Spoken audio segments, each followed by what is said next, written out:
A number of years ago, the Central Bank of the United States, the Federal Reserve, produced a document entitled Modern Money Mechanics. This publication detailed the institutionalized practice of money creation as utilized by the Federal Reserve and the web of global commercial banks it supports. On the opening page, the document states its objective. The purpose of this booklet is to describe the basic process of money creation in a fractional reserve banking system. It then proceeds to describe this fractional reserve process through various banking terminology, a translation of which goes something like this. The United States government decides it needs some money, so it calls up the Federal Reserve and requests, say, $10 billion. The Fed replies, saying, sure, we'll buy $10 billion in government bonds from you. So the government takes some pieces of paper, paints some official-looking designs on them, and calls them treasury bonds. Then it puts a value on these bonds to the sum of $10 billion and sends them over to the Fed. In turn, the people at the Fed draw up a bunch of impressive pieces of paper themselves, only this time calling them Federal Reserve notes, also designating a value of $10 billion to the set. The Fed then takes these notes and trades them for the bonds. Once this exchange is complete, the government then takes the $10 billion in Federal Reserve notes and deposits it into a bank account. And upon this deposit, the paper notes officially become legal tender money, adding $10 billion to the U.S. money supply. And there it is. $10 billion in new money has been created. Of course, this example is a generalization, for, in reality, this transaction would occur electronically, with no paper used at all. In fact, only 3% of the U.S. money supply exists in physical currency. The other 97% essentially exists in computers alone. Now, government bonds are, by design, instruments of debt, and when the Fed purchases these bonds, with money it essentially created out of thin air, the government is actually promising to pay back that money to the Fed. In other words, the money was created out of debt. This mind-numbing paradox of how money or value can be created out of debt or a liability will become more clear as we further this exercise. So, the exchange has been made and now $10 billion sits in a commercial bank account. Here's where it gets really interesting. For as based on the fractional reserve practice, that $10 billion deposit instantly becomes part of the bank's reserves, just as all deposits do. And regarding reserve requirements, as stated in Modern Money Mechanics, a bank must maintain legally required reserves equal to a prescribed percentage of its deposits. It then quantifies this by stating, under current regulations, the reserve requirement against most transaction accounts is 10%. This means that with a $10 billion deposit, 10% or $1 billion is held as the required reserve, while the other $9 billion is considered an excessive reserve and can be used as the basis for new loans. Now, it is logical to assume that this $9 billion is literally coming out of the existing $10 billion deposit. However, this is actually not the case. What really happens is that the $9 billion is simply created out of thin air on top of the existing $10 billion deposit. This is how the money supply is expanded. As stated in Modern Money Mechanics, of course they, the banks, do not really pay out loans from the money they receive as deposits. If they did this, no additional money would be created. What they do when they make loans is to accept promissory notes, loan contracts, in exchange for credits, money, to the borrower's transaction accounts. In other words, the $9 billion can be created out of nothing simply because there is a demand for such a loan and that there is a $10 billion deposit to satisfy the reserve requirements. Now, let's assume that somebody walks into this bank and borrows the newly available $9 billion. They will then most likely take that money and deposit it into their own bank account. The process then repeats, for that deposit becomes part of the bank's reserves. 10% is isolated, and in turn 90% of the $9 billion, or $8.1 billion, is now available as newly created money for more loans. And, of course, that 8.1 can be loaned out and redeposited, creating an additional 7.2 billion, to 6.5 billion, to 5.9 billion, etc. This deposit money creation loan cycle can technically go on to infinity. The average mathematical result is that about $90 billion can be created on top of the original $10 billion.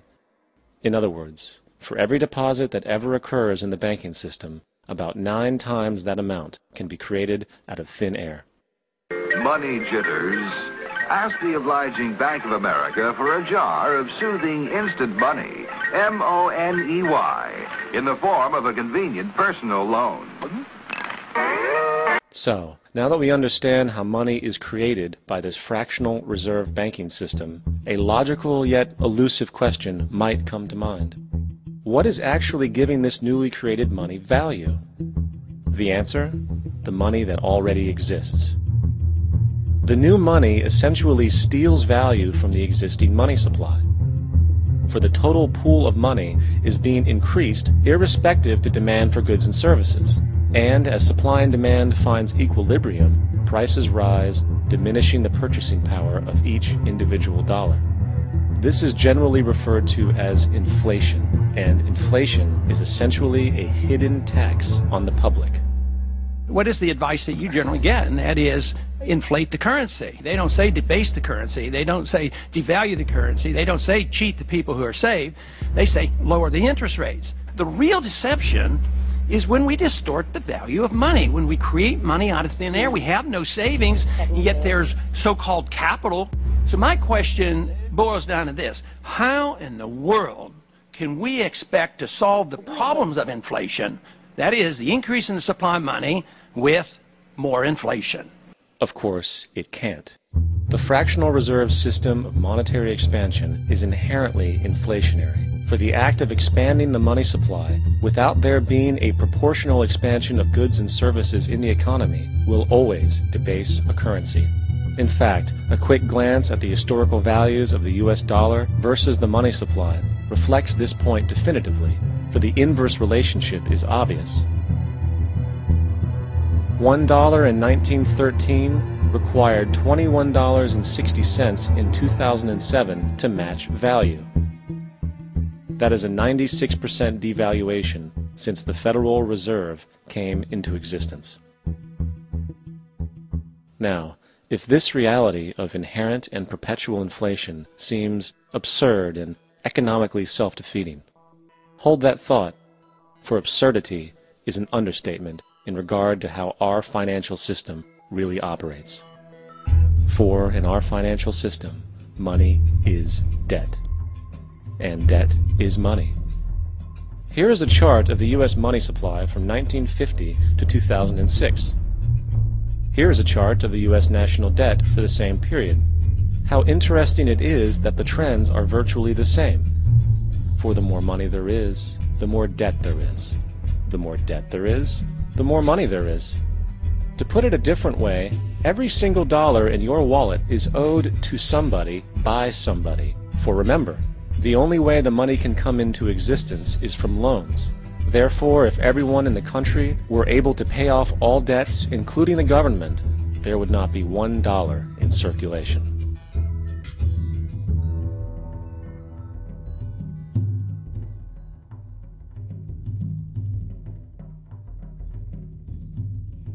In fact, the last time in American history the national debt was completely paid off was in 1835 after President Andrew Jackson shut down the central bank that preceded the Federal Reserve.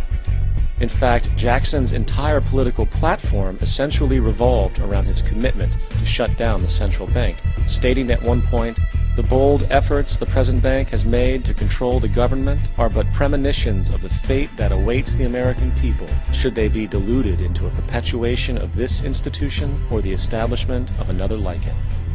Unfortunately, his message was short-lived, and the international bankers succeeded to install another central bank in 1913, the Federal Reserve. And as long as this institution exists, perpetual debt is guaranteed. Now, so far we have discussed the reality that money is created out of debt, through loans. These loans are based on a bank's reserves, and reserves are derived from deposits. And through this fractional reserve system, any one deposit can create 9 times its original value, in turn debasing the existing money supply, raising prices in society.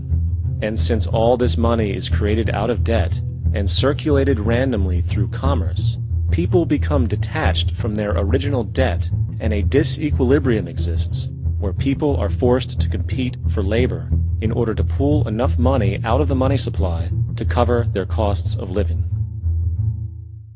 As dysfunctional and backwards as all of this might seem, there is still one thing we have omitted from this equation. And it is this element of the structure which reveals the truly fraudulent nature of the system itself: the application of interest.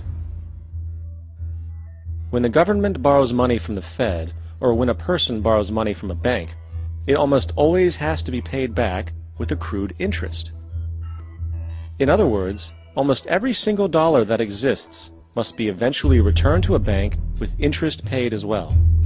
But if all money is borrowed from the central bank and is expanded by commercial banks through loans, only what would be referred to as the principal is being created in the money supply. So then, where is the money to cover all of the interest that is charged? Nowhere. It doesn't exist. The ramifications of this are staggering, for the amount of money owed back to the banks will always exceed the amount of money that is available in circulation. This is why inflation is a constant in the economy, for new money is always needed to help cover the perpetual deficit built into the system, caused by the need to pay the interest. What this also means is that mathematically, defaults and bankruptcy are literally built into the system, and there will always be poor pockets of society that get the short end of the stick. An analogy would be a game of musical chairs, for once the music stops, somebody is left out to dry. And that's the point. It invariably transfers true wealth from the individual to the banks. For if you are unable to pay for your mortgage, they will take your property. This is particularly enraging when you realize that not only is such a default inevitable due to the fractional reserve practice, but also because of the fact that the money that the bank loaned to you didn't even legally exist in the first place. In 1969, there was a Minnesota court case involving a man named Jerome Daly, who was challenging the foreclosure of his home by the bank which provided the loan to purchase it. His argument was that the mortgage contract required both parties, being he and the bank, each put up a legitimate form of property for the exchange. In legal language, this is called consideration.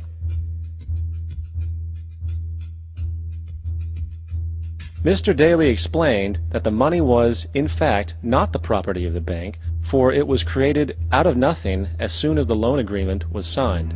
Remember what modern money mechanics stated about loans? What they do when they make loans is to accept promissory notes in exchange for credits.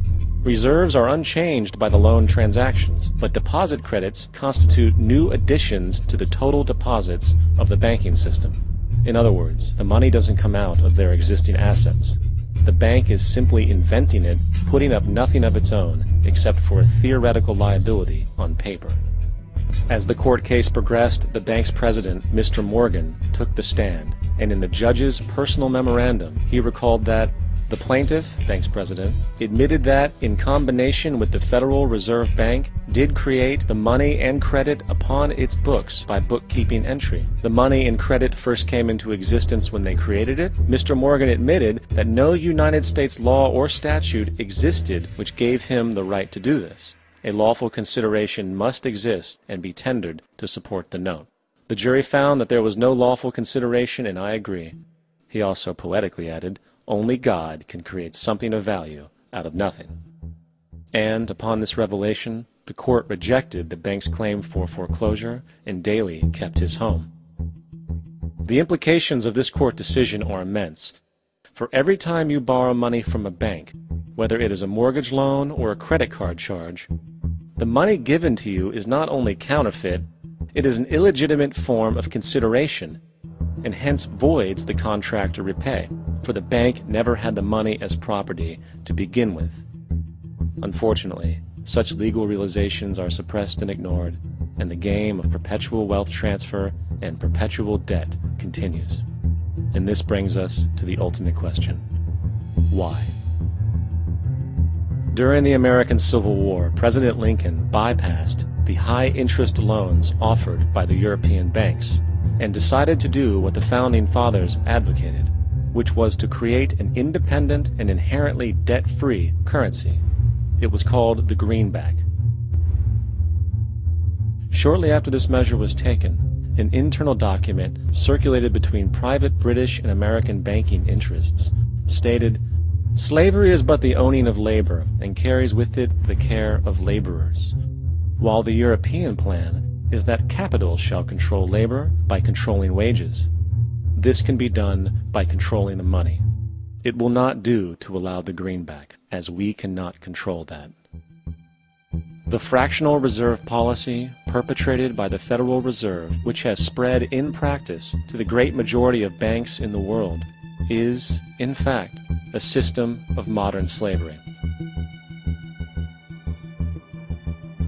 Think about it. Money is created out of debt. And what do people do when they are in debt? They submit to employment to pay it off.